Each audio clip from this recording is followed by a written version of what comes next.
Sa non-commissioned survey ng Octa Research sa voting preferences para sa 2025 Senate elections, 19 na kandidato ang may statistical chance na manalo kung gagawin ang eleksyon sa panahong sinagawa ang survey.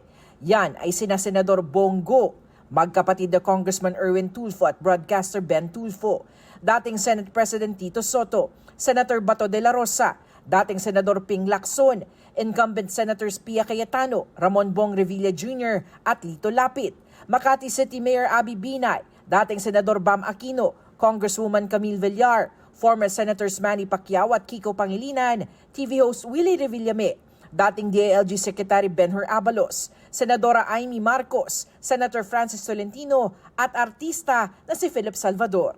Isinagawa ang nationwide survey noong April 10 hanggang 16 sa pamamagitan ng face-to-face interviews sa 1,200 rehistradong botante, edad 18 pataas. Meron itong plus-minus 3% na margin of error at 95% confidence level. Ito ang unang balita sa Lima Refran para sa GMA Integrated News. Gusto mo bang mauna sa mga balita? Mag-subscribe na sa GMA Integrated News sa YouTube at tumutok sa unang balita.